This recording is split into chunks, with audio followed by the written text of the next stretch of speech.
میرا اختر سوڑا میرا اختر سوڑا فخر اظہر.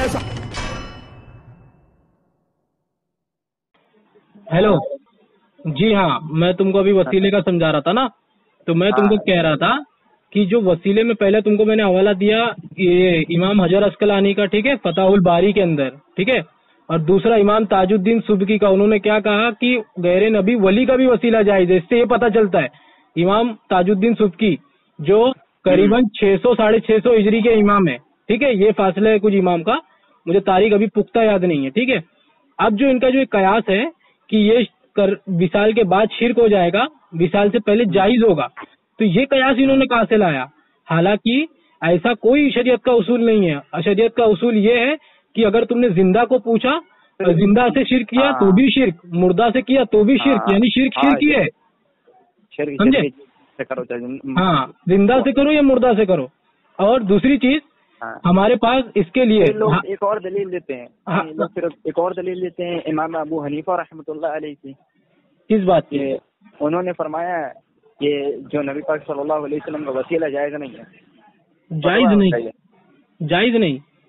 ہاں، فتویٰ ہے ان کا. یہ دلیل بھی دیتے ہیں، میرے پاس دلیل ان کی پڑی ہے، لیکن میں اتنا وہ کرتا نہیں ہوں. نیت ہونی چاہیے اچھی تو مانگ سکتے ہو.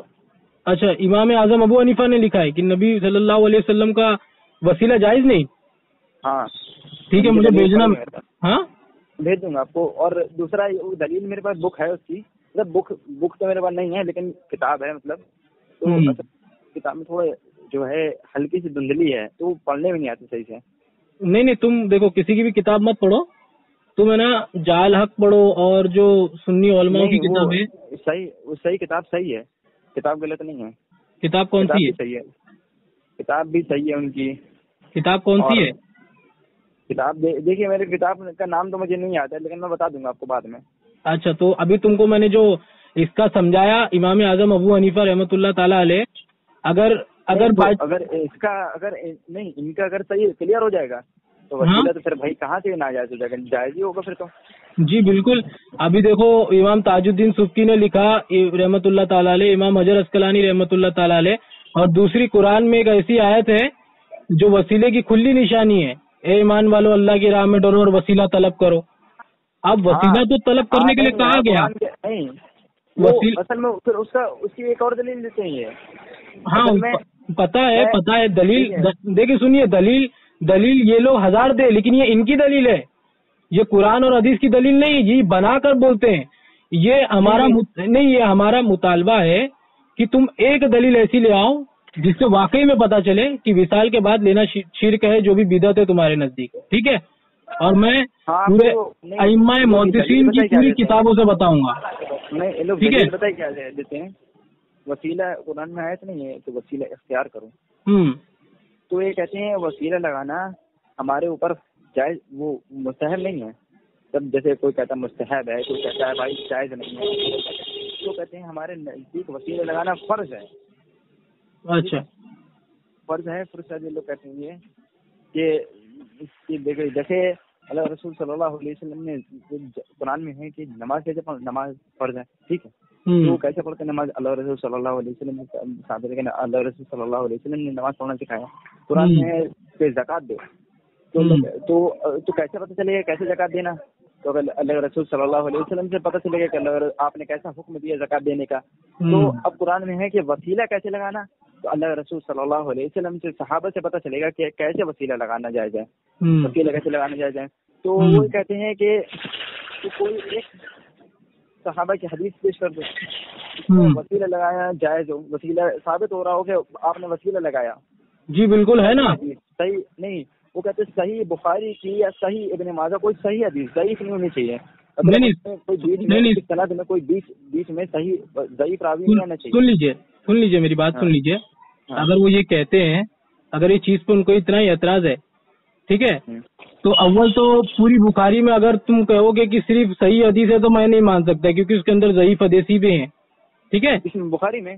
ہاں بالکل، ہاں بخاری میں نہیں، بخاری میں ہے، بخاری میں ہے، میں بتا دوں گا آپ کو، ٹھیک ہے. بخاری میں ہے، میں ایک نہیں 5 بتاؤں گا آپ کو، ٹھیک ہے. ٹھیک ہے. لیکن خیر اس کی سند لوگ سمجھ جاتے ہیں سند سے. کیا؟ ہاں سند پہ سند پہ بات کروں گا نا, کیوں ٹینشن لے رہے آپ؟ نہیں لیکن سند رہتی ہے نا اس کے نیچے, تو اسے سمجھ جاتے ہیں. ہاں تو نہیں میں بتاؤں گا نا کون سی ضعیف ہے. ٹھیک ہے انشاءاللہ بتا دیجیے گا, تو میں اس کو یہ جواب اپنے دوست کو بتا دوں گا, کیا دقت ہے مجھے. ٹھیک ہے, تو یہ ایک الگ چیز ہو گئی. ٹھیک ہے, ابھی جو یہ حدیث ہے کہ جب حضور پاک صلی اللہ علیہ وسلم کے پاس ایک نابینا شخصیت ہے, عثمان ابن حنیف رضی اللہ تعالیٰ عنہ, انہوں نے دعا کہی کہ اے اللہ کے نبی مجھے آنکھ عطا فرما دیجیے, تو حضور نے فرمایا, تو سن لیجیے پوری بات سن لیجیے. حضور پاک صلی اللہ علیہ وسلم نے اس کو عمل بتایا, بولا گھر جا کے وضو کر, نماز پڑھ اور اس طرح دعا کر, اے اللہ میں تجھ سے سوال کرتا ہوں, تیری طرف متوجہ ہوتا ہوں, تجھے حضور صلی اللہ علیہ وسلم کا واسطہ اور وسیلہ میں پیش کرتا ہوں کہ میری نابینا ہی لوٹا دے. تو اس وقت راوی فرماتے ہیں کہ ان کی آنکھ ایسے آ گئی کہ جیسے کبھی گئی ہی نہیں تھی. تو یہ وسیلہ حضور کی حیات میں حضور کی ذات کا وسیلہ پیش کیا گیا. ٹھیک ہے, تو یہ ابھی پیش یہ ابھی پیش ہو گئی. یہ حدیث کے لوگ بھی کچھ حوالے دیتے ہیں, حدیث کا بھی مطلب اس کی تفسیر کا بھی کچھ بتاتے ہیں لوگ. پھر نہیں وہ تفسیر بولنا نہیں تفسیر میرے کو پتا ہے, وہ تفسیر کیا بتاتے ہیں. وہ تفسیر یہ بولتے ہیں نا کہ حضور صلی اللہ علیہ وسلم نے دعا کی, لفظ دعا بتا دو حدیث سے, اگر نہیں نکلا, اگر حضور نے دعا کی, اگر یہ الفاظ نہیں نکال پائے تم, تو تم پکے بدعتی ثابت ہو گئے, ہے نا. تم یہ جواب دو نا. نہیں سن لو میری بات. جب جو چیز حدیث نے بیان نہیں کی اس کی تفسیر کرنے والے تم کون ہوتے ہو؟ جو چیز حدیث میں یہ بیان نہیں ہوئی کہ حضور صلی اللہ علیہ وسلم نے دعا کی, یہ تو بیان نہیں ہوا, تو اس کی بیان کرنے والے تم کون؟ حضور صرف اتنا حدیث میں بیان ہوا کہ حضور نے اس کو عمل بتایا, حالانکہ حضور دعا کرنے والے تھے لیکن عمل بتایا, تو صحابی نے عمل کیا, وہ نابینا لوٹ کے آ گئی. پھر ان کے ہی مولوی امام کچھ اچھا ہی نام ہے ان کا مولوی امام زیبی کر کے, کیا نام ہے ان کا, وید الزما, نہیں وید الزما بھی نہیں, امام کچھ اچھا ہی نام ہے, اس نے ہی اس کی شرح کی ہے اور کہا ہے کہ اس سے پتہ چلتا ہے کہ اولیاء اللہ کا یہ نبی کا وسیلہ لینا جائز ہے اگر عقیدہ یہ ہو کہ مدد اللہ ہی کرتا ہے. نہیں تو لوگ تو کہتے ہیں نا وسیلے لینا جائز ہے. ہاں تو ذات کے وسیلے کے منکر ہے نا. حضور کے وصال کے بعد یہ ایکسپائرڈ کب ہو گیا مجھے بتاؤ. نہیں یہ نہیں لوگ نہیں, کچھ اس میں اختلاف ہے, لیکن کچھ علماء ان کے یہ بول دیتے ہیں کہ جائز ہے, لیکن یہ نیت ہونی چاہیے مدد اللہ کر رہا ہے. ہاں تو یہ تو ہونا چاہیے. یہ تو وسیلہ تو ایسا ٹاپک ہے میرے بھائی کہ جو دعا کر رہا ہے وہ تو اس کے وسیلے سے اللہ سے ہی دعا کر رہا ہے نا. ہاں سمجھ گئے. پھر لوگ یہ ایک حدیث یہ ہے کہ آدم علیہ السلام کہ اللہ سے حق کی دعا کری تھی کہ میں نے تیرے عرش کے اوپر دیکھا تھا کہ لا الہ الا اللہ محمد رسول اللہ لکھا ہے. جی بالکل جی بالکل ہاں پتہ ہے. یہ کہتے ہیں کہ یہ حدیث ضعیف حدیث ہے. دیکھو ضعیف حدیث ہے. سن لیجیے یہ عمل جو ہے, پہلے تو میں تم کو بتا دوں, یہ وسیلہ جو عمل ہے یہ مستحب عمل ہے. ٹھیک ہے, مستحب ہی ہے, یہ فرض نہیں ہے کوئی. میں تم کو کلیئر بتا دوں, اگر فرض ہوتا تو ہم کو حضور نے ضرور بتایا ہوا کہ دن میں کتنی بار لینا ہے نا. صحیح ہے. تو یہ مستحب عمل ہے, اور مستحب عمل کے لیے ضعیف حدیث بھی چلتی ہے. لیکن جو ضعیف حدیث وہ نہیں لیکن اس میں اختلاف ہے. ضعیف میں بھی نہیں اختلاف نہیں ہے. سن لیجیے نذیر حسین دہلوی جو ہے نا ان کا, ٹھیک ہے, نذیر حسین دہلوی وہی لکھتا ہے ضعیف حدیث کو جب تک مانا جائے گا جب تک اس کے برعکس میں ٹکراتی نہیں ہے, جب تک صحیح حدیث سے ٹکراتی نہیں ہے, جب تک صحیح حدیث تو جب تک ہاں تو یہ اصول ہے نا, یہ اصول ہے, یہ محدثین کا بھی اصول ہے. امام حاکم المستدرک اٹھا کے دیکھیں گے تو اس میں بھی ایسی حدیثیں ہیں جہاں صحابی نے فرمایا, ٹھیک ہے, صحابی نے فرمایا کہ جب ضعیف حدیث آتی ہے یا پھر کوئی سند میں کمزوری ہوتی ہے اور وہ عمل کے دور پر ہوتی ہے, خالی عمل پہ اور فضائل پہ ہوتی ہے, تو اس پر ہم تشدد سے کام نہیں لیتے, سمجھے, مطلب سختی سے کام نہیں لیتے. اور جب حدیث عقیدے پہ آتی ہے, ترغیب و تہذیب حلال اور حرام میں آتی ہے, تو اس پہ تشدد سے کام لیا جاتا ہے, اس کی سند چیک کی جاتی ہے. نہیں لوگ تو یہ مانتے ہیں, لوگ بھی یہی مانتے ہیں. کیا کرتے ہیں لوگ یہ ویسے یہ چیز کیا مانتے ہیں؟ معلوم نہیں میرے کو. یہی جو آپ نے بتایا تھا کہ اگر حرام اور حلال میں اگر ضعیف حدیث کوئی آتی ہے تو لوگ بہت سیریس لیتے ہیں وہ حدیث کو, مطلب دیکھتے پھر اس کی ہر ایک جانچ نہیں وہ اطلاف وہ نہیں ہے نا. اطلاف کیا ہے اصل کہ ضعیف حدیث کو نہیں مانو, یہ کہاں پہ ہے؟ حالانکہ محدثین تو لکھے ہیں کہ ضعیف حدیث جب تک مانی جائے گی, سن لیجیے, ضعیف حدیث سے جو سمجھیے آپ کہنا چاہتے ہیں تو مطلب نہیں, یہ لوگ بھی یہ کہتے ہیں کہ ضعیف حدیث میں ہم جب تک یہ مانتے ہیں اگر یہ کوئی جیسے کوئی ضعیف حدیث ہے ٹھیک ہے اور وہ صحیح حدیث سے ٹکرا گئی, وہ صحیح حدیث سے میچ کھا رہی ہے تو ہم اس ضعیف حدیث کو رد نہیں کرتے, ضعیف حدیث کو لے لیتے ہیں. ٹھیک ہے, ضعیف حدیث کو ہم لیتے ہیں وہ, اور کوئی ضعیف حدیث ایسی ہے جو صحیح حدیث سے ٹکراتی ہے اور وہ میچ نہیں کرتی, اس سے وہ خلاف جا رہی ہوتی ہے, تو وہ ہم ضعیف حدیث کو نہیں لیتے ہیں. ہاں تو وہی اصول ہے نا. اب جیسے یہ آدم علیہ السلام والی روایت ہے, ٹھیک ہے, تو یہ کون سا راوی اس میں ضعیف ہے؟ ہاں راوی ضعیف ہے. کون سا راوی؟ اس میں راوی ضعیف ہے عبد الرحمن ابن زید ابن اسلم. ٹھیک ہے, ابن حماد ابن اسلم ضعیف ہے. اس کو کس نے عبد الرحمن ابن زید ابن اسلم. ٹھیک ہے, بالکل نہیں, سچ مچ میں ضعیف راوی ہے. نہیں ضعیف نہیں ہے. نہیں سنو نا میری بات سن رہی, ضعیف نہیں ہے یہ, ضعیف نہیں, یہ ان کی عقلیں ضعیف ہے, یہ ان کی عقلیں موضوع ہے, سمجھے, یہ ضعیف نہیں ہے. ایک جرح ہوتی ہے اور دوسرا فند ہوتا ہے تعدیل. سن لیجئے, ایک جرح ہوتا ہے اور ایک دوسرا فند ہوتا ہے تعدیل.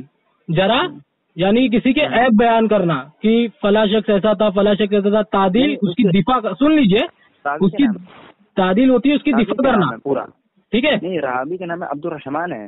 ہاں مطلب نقل بتا رہے ہیں کہ وہ ابن زید ہے, ابن زید کا لڑکا ہے, ابن اسلم کا لڑکا ہے, ابن اسلم کا. ہاں وہ سن لیجیے, وہ یہ جو ہے یہ ٹاپک میرے کان سے ہو کر گزر چکا ہے اور میں نے اس پہ تحقیق کر چکا ہوں کہ اس کو ضعیف کہنے والے بہت محدثین ہیں. اور ہاں یہ ضعیف ہے, مانتے ہیں ضعیف ہے, نہیں کہہ رہا ہوں ضعیف نہیں. یہ رابی حوالہ, ان کا حوالہ جو ہے وہ بہت زیادہ پختہ حوالہ ہے.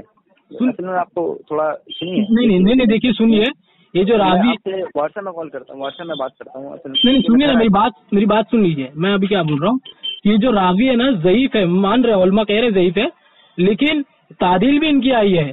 یعنی بعض مفسرین نے اس کو یہ بھی کہا ہے کہ اتنے بھی ضعیف نہیں ہے کہ ان کی روایت کو مانی نہیں جائے گی, سمجھے. بعض علماء نے یہ بھی کہا ہے.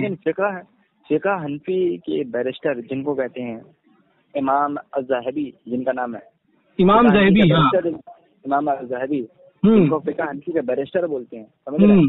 بیرسٹر کی فقہ حنفی کے مسئلے کو ثابت کرے دکھاتے ہیں حدیث و قرآن کی روشنی میں. ہاں امام زہبی, بولیے آگے بولیے, کیا کہتے ہیں کہ یہ راوی ضعیف راوی ہے, اس کی حدیث نہیں لیتے.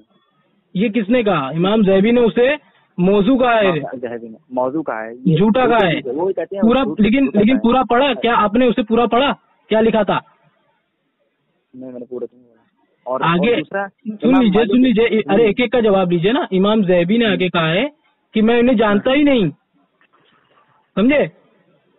یعنی کہ اب اچھے سے سن لو, یعنی کہ یہ مجہول ہے ان کے لیے, سمجھے.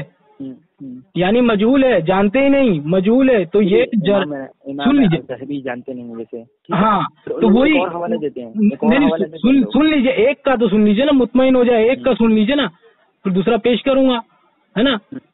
تو اب جب کہا ہے میں جانتا ہی نہیں, تو یہ ہے جرائے مبہم, یعنی جس راوی کو جانتے ہی نہیں اس پہ جرح معتبر ہی نہیں, تو یہ جرح مانی نہیں جائے گی. بالکل. ایک اور سے ثابت کر دیں, 4 امام میں سے امام مالک, ٹھیک ہے, امام مالک سے غالباً ثابت کرتے ہیں, امام احمد بن حنبل سے ثابت کرتے ہیں, امام شافعی سے, امام شافعی سے نہیں ثابت کرتے ہیں. یہاں تک کہ دیکھیے ثابت کس بھی کرتے ہیں, ان 3 امام سے. امام ابو حنیفہ رحمۃ اللہ علیہ کو نکال دیجیے, پھر یہ 3 امام سے کوئی ایک امام ثابت کرتے ہیں. یہ کہتے ہیں کہ ان میں سے کوئی ایک امام نے کہا ہے, نام بھی بتاتے ہیں, میں بھول گیا نام, کہ وہ یہ کہتے ہیں کہ اگر آپ ان سے حدیث لے رہے ہیں, ان کے پاس ایک سند ٹوٹی ہوئی حدیث آئی, تو وہ کہہ رہے تھے کہ جاؤ تم عبد الرحمن ابن زید ابن اسلم سے پوچھ لو, وہ تمہیں نوح علیہ السلام کی حدیث بتا دے گا. اس سے پتہ چلتا ہے وہ کیسی لیول کی جھوٹی حدیث سے بتاتا تھا. اور سن لو بات سن لیجیے, اپنے قیاس سے مت مطلب پیش کیجیے. کیا ہے یہ؟ امام شافعی امام شافعی سے کسی نے کہا، امام شافعی کو کسی امام نے کہا، ابھی مجھے وہ امام یاد نہیں آ رہا ہے، چاروں امام میں سے ایک ہی امام ہے، انہوں نے کہا، تو وہ جو امام تھے انہوں نے کہا کہ جا زید بن اسلمی سے روایت لے لے، وہ تجھے نوح علیہ السلام کی روایت بتا دیں گے۔ ارے میں بتا رہا ہوں، یہ امام احمد بن حنبل سے کہا تھا امام مالک سے، ہاں تو سن لو، سن لو، امام احمد بن حنبل نے نہیں، امام شافعی نے کہا یہ چیز، امام شافعی کی جرا بتا رہے ہو، اور تم جہاں سے جرا بتا رہے ہو نا وہ وہاں سے میں دیکھ چکا ہوں، اور تعجب کرو گے تم، امام شافعی نے اس کو اپنی حدیث کی کتابوں میں متعدد جگہ لیا ہے، اور صرف عمل میں نہیں لیا ہے، عمل میں اور فضائل میں نہیں لیا ہے، احکام میں لیا ہے، ٹھیک ہے، یعنی کہ اس پہ تعدیل بھی قائم ہے، سمجھے، اس پہ تعدیل بھی قائم ہے، اور اگر تم یہ بھی کہتے ہو کہ ضعیف ہے، تم ایک محدثین کا حوالہ دے دو جنہوں نے کہا ہے ضعیف حدیث کو پھینک دیا جائے، حالانکہ حاکم المستدرک کی بڑی بڑی روایت، امام ابو حاتم رحمۃ اللہ تعالیٰ علیہ نے کہا ہے کہ ضعیف حدیثوں کو مانا جائے گا، نذیر حسین دہلوی نے کہا ہے ضعیف حدیثوں کو مانا جائے گا، ایک اور مانتے، ایک اور حوالے دیتے ہیں، کریں معلوم، چلیے میں آپ کو بعد میں بتاتا ہوں، اس وجہ سے کیونکہ بہت دیر ہو رہی ہے، ہلو، ہاں بولو، ایک اور حوالے دیتے ہیں، امام مسلم کا حوالے دیتے ہیں، امام مسلم رحمۃ اللہ علیہ نے فرمائے ہیں جو عالم صحیح حدیث بیان کرے وہ میری نظر میں جاہل ہے، وہ ان کی کتاب میں لکھا ہے، بریلوی نے اس کتاب کا ترجمہ کرا ہے، دکھا سکتا ہوں میں کتاب آپ کو، میرے پاس ابھی اس کا حوالہ نہیں ہے، لیکن میں حوالہ 1 منٹ میں ڈھونڈ دوں گا، میرے پاس شاید تھا حوالہ اس کا، تو حوالہ تم دو گے تو ترجمہ کس کا دو گے؟ نہیں ترجمہ دے دوں گا میں، حوالہ حالانکہ تم جو بول رہے ہو نا صحیح مسلم کی اس میں لکھا ہے، مقدمے میں لکھا ہوا ہے، ٹھیک ہے، میں وہ بھی نظر سے گزر چکا ہے میرے، وہ موضوع روایت ہے، نہیں امام مسلم کا قول ہے یہ، ہاں امام مسلم کا صحیح، یہاں امام مسلم کا صحیح قول ہے، لیکن تم ترجمہ کس سے دو گے؟ بریلوی مطلب اہل سنت والجماعہ سے دوں گا ترجمہ اس کا، اچھا دینا ٹھیک ہے، اور ضعیف لفظ ہونا چاہیے اس میں، اور دوسرا موضوع نہیں ہونا چاہیے، نہیں ہاں ضعیف رد، موضوع بھی رد، مطلب، اور دوسرا یہ کہہ رہے تھے امام مسلم کا قول ہے کہ ہمارے پاس اتنی صحیح حدیثیں پڑھی ہیں، ہمیں کوئی ضعیف حدیث پر عمل کرنے کی ضرورت نہیں، ہمارے پاس بہت صحیح حدیث پڑھی ہیں۔ یہ حوالہ کس نے دیا؟ امام مسلم کا قول ہے۔ کہاں ہے یہ انہوں کی کتاب میں لکھا ہے، میں انشاءاللہ آپ کو حوالے بھی دوں گا، نہیں آپ کو حوالہ، یہ کہاں پہ لکھا ہے؟ یہ تو بالکل غلط قول ہے، امام مسلم کا ہی قول ہے یہاں تک، نہیں میری نظر سے نہیں گزرا، یہ کہاں لکھا ہے ذرا بتائیے، مقدمے میں لکھا ہے یہ کون سی جلد میں لکھا ہے، یہ تو یاد ہوگا نا؟ نہیں میرے کو بھول گیا ہوں، میں نے یہ سنا تھا آج سے 2-3 مہینے پہلے، 3-4 مہینے پہلے، میں اہل حدیث سے میری بہت رابطہ ہوتا تھا، بات ہوتی تھی، سمجھ رہے ہیں؟ آپ کی اہل حدیث سے ہی بات ہوتی ہے؟ نہیں یہ اہل حدیث سے میرا سارا دوست ہے نا ایک تو، نہیں میرے محلے میں، دیکھیے آپ کے محلے میں نہیں، ایک بات سنیے، میں کیا بول رہا ہوں، آپ خود اہل حدیث ہے، آپ مجھے بول رہے ہیں میں اہل حدیث ہوں، ہاں میں اہل حدیث نہیں ہوں بھائی، ہاں میں اہل حدیث تھوڑی نہیں ہوں بھائی، میں اہل حدیثوں کو باتوں سے جانتا ہوں۔ ارے بھائی میرے اہل حدیث نہیں ہوں میں، پہلی بات تو، ہاں میں اہل حدیثوں کو باتوں سے جانتا ہوں، مان لو میری بات، سنیے پہلی بات تو میں دیوبندی ہوں، ٹھیک ہے، اس کے بعد سنیے میرے اہل حدیث سے مناظرہ ہوتا تھا، اور میں مناظرہ ہوتا تھا، میرا اسی سے میں نے علم زیادہ لیا، کیا کیا میں نے علم زیادہ لیا یہ سب چیزوں کا، اس کا کال بھی صحیح نکلا ہے بعد میں نے دیکھا ہے، تو اس وجہ سے میرا اس کا علم میرے پاس بہت زیادہ آ گیا ہے۔ آپ یہ سوچیں گے میں نے آپ کو پہلے بتا دیا تھا، دیکھیے میری یہ بات سن کر کے کہیں آپ کو ایسا نہ لگے کہ دیوبندی اہل حدیث ہے، یہ سب نہ لگے، میں نے آپ کو پہلے ہی بتا دیا تھا، پہلے بتا دیا تھا کہ دیکھو آپ کو لگ سکتا ہے ایسا، یہ لگ نہیں سکتا ہے۔ دیکھیے بھائی ایسا ہے کہ میرے کو بات کر کر کے ایسا ایکسپیرینس ہو چکا ہے کہ اب میرے کو پتا چل اہل حدیث ہے کال دیوبندی ہے، ٹھیک ہے، میں آپ سے انشاءاللہ بات کرتا ہوں، ٹھیک ہے، تو چلو، اچھا تو تم جب اہل حدیث نہیں ہو تو تم اہل حدیث کے پاس پڑھ کیوں رہے ہو؟ میں کہاں اہل حدیث کے بھائی کر رہا ہوں، میں ضعیف حدیث بتا رہا ہوں آپ کو۔ ہاں تو ضعیف حدیث کا کہاں کال لکھا ہے؟ امام مسلم کا ایک کال دکھا دو مجھے تم۔ نہیں انشاءاللہ میں پہلے آپ کو دکھاؤں گا، یہ صحیح کال ہے، میں اپنی طرف سے کچھ نہیں جوڑ رہا ہوں اس میں، ٹھیک ہے، کوئی حاشیے میں نہیں ہوگا نا؟ ہاں ہاں امام مسلم کا صحیح قول ہے. اور ایک اور ہے کہ پھر لوگ ایک اہل حدیث سے ایک میرا اور دوست ہے وہ میں سے بولا تراویح کہاں لکھا ہے 20 رکعت. کیا تراویح کی 20 رکعت کہاں لکھا ہے؟ تراویح کی 20 رکعت کہاں لکھی ہے؟ ہاں اللہ رسول صلی اللہ علیہ وسلم سے 8 رکعت ثابت ہے. حضرت عمر رضی اللہ تعالیٰ عنہ سے بھی 11 رکعت ثابت ہے کہ انہوں نے کہا ہے کہ تمیم داری اور ایک اور صحابہ کا نام کچھ لیا, انہوں نے کہا جاؤ تراویح پڑھو, مطلب 8 رکعت. اور پھر لوگ یہ کہتے ہیں کہ تہجد اور تراویح دونوں ایک ہی نماز ہوتی ہے. اللہ عائشہ رضی اللہ تعالیٰ عنہ نے فرمایا کہ اللہ رسول صلی اللہ علیہ وسلم نے فرمایا کہ میں غیر رمضان اور انہوں نے فرمایا کہ اللہ رسول صلی اللہ علیہ وسلم غیر رمضان اور رمضان میں 11 رکعت نماز پڑھتے تھے. اس کی شارحین نے شرح کیا کی ہے پوچھے نہیں؟ بالکل صحیح حدیث ہے. نہیں شارحین نے شرح کیا کی آپ نے پوچھے نہیں؟ محدثین کی شرح ہاں کیا کی ہے؟ نہیں اس کا میں نے اتنا نہیں پوچھا. انشاءاللہ میں وہ آپ سنیے جواب لے کے جائیے نا. وہ آپ کیسے پوچھیں گے جب آپ کا دین ہی ان کی طرف مائل ہے؟ تو جو نماز تہجد کی ہے اسے تراویح میں ٹھوک دے ہو. اچھا ہاں جو نماز تہجد کی ہے جس کی محدثین نے شرح کی ہے وہ تہجد ہے, ہاں اس کو تراویح میں ٹھوک دیا آپ نے. اچھا سمجھے.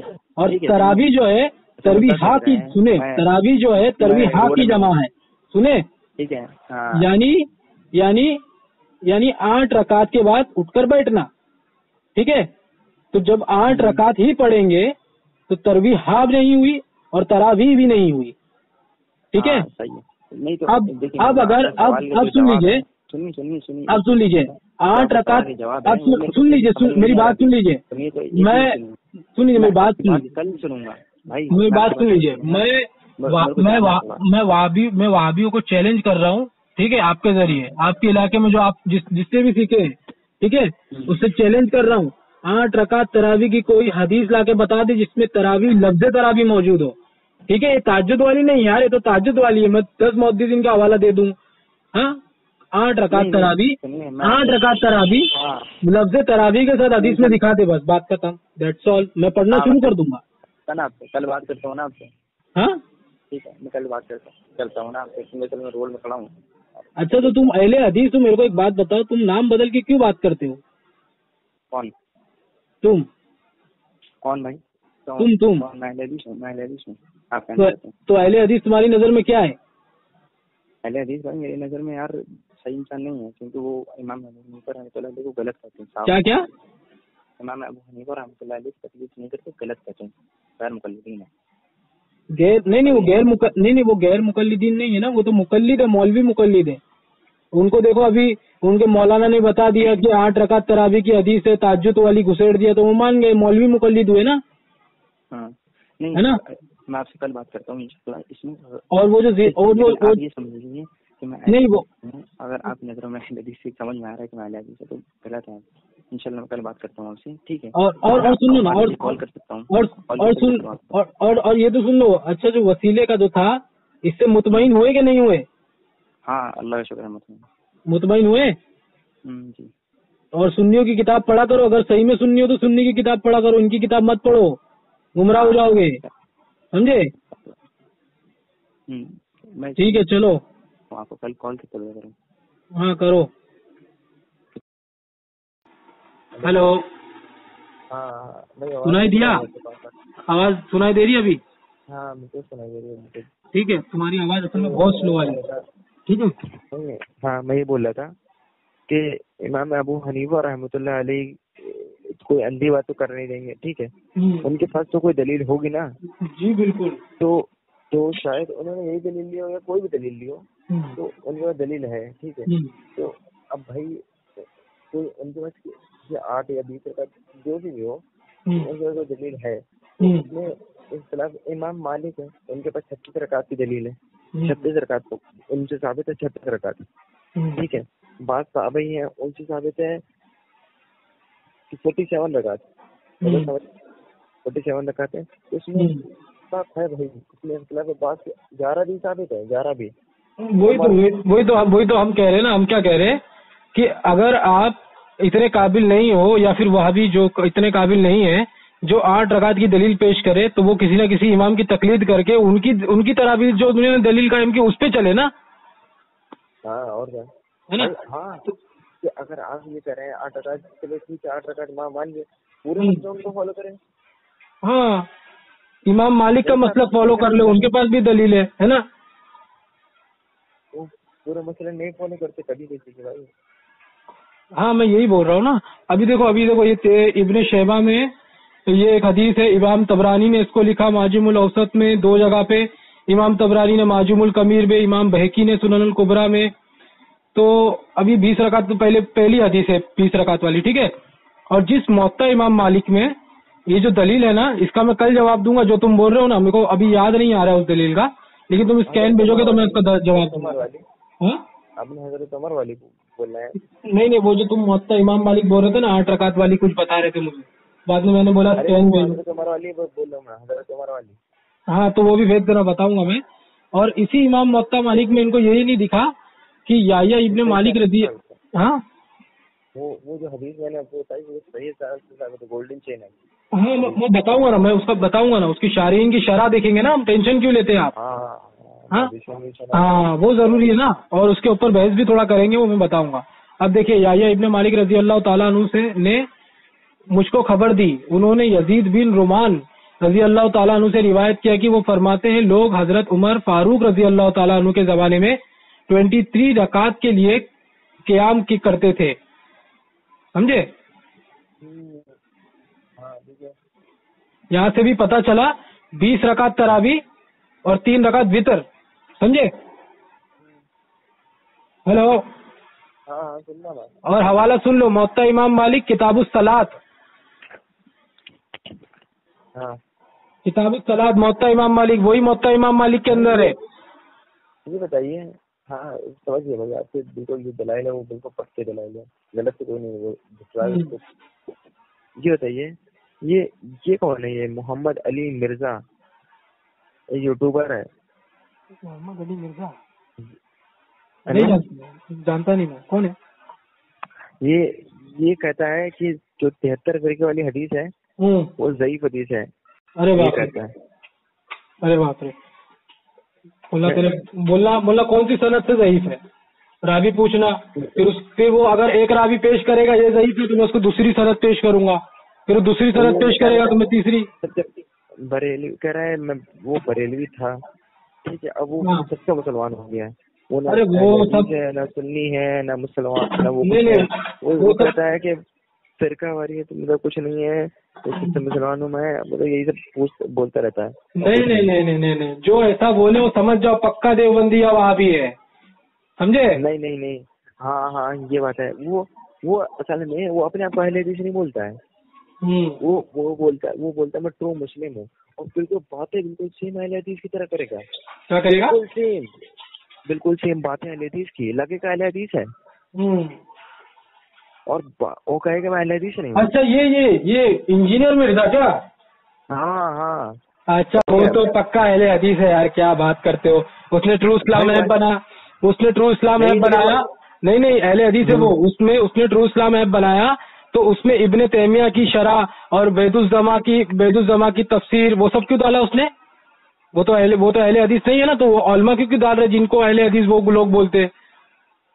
نہیں بھائی لے لو, اہل حدیث نہیں ہے وہ, ضعیف حدیث بولتا ہے. 73 والی حدیث کو ان کا رد ہے نا. اگر اس کا رد تم کو سننا ہے نا, مفتی راشد صاحب نیٹ پہ سرچ کرنا. نہیں رد میرے کو, میں سنتا نہیں اس کو. نہیں آپ مفتی سنیے, آپ مفتی راشد سن لیجیے. ہاں سن لیجیے, اس کی وجہ سے بہت لوگ گمراہ ہوئے. مفتی راشد صاحب کو سننا, انہوں نے اس کی ایسی کمر توڑی ہے نا, اور اس کے اتنے رد کیے اس کی ہر بات پہ جھوٹ. وہ کہتا ہے بابوں کا خدا اور کتابوں کا خدا اور, ٹھیک ہے. اب یہ بابوں کا خدا اور کیسے, اور کتابوں کا خدا اور کیسے؟ اگر بابوں کا خدا کچھ اور ہے تو امام بخاری بھی تو بابا ہے نا. بابا کسے کہتے ہیں؟ وقت کے بڑے محدث اور جن کے مطلب ہاں علماء, مطلب جو ہاں اللہ والے ضعیف العمر. تو امام بخاری بھی بابا ہے, امام مسلم بھی بابا ہے. تو الگ بات ہے کہ تو کہہ رہا ہے بابوں کا خدا اور کتاب بھی اپنے سامنے رکھ رہا ہے, اور کتابوں کا خدا اور, یعنی کتاب بھی وہ نہیں کی ہے. بات ہی اس کی ایسی ہے, سمجھے؟ سمجھ رہے ہیں بھائی, میں سب ایسا ہی ہے بھائی. ہاں, اور اس کے انشاءاللہ آپ سے بات کرتا ہوں کل, ٹھیک ہے. ہاں, اور وہ موطا امام مالک والی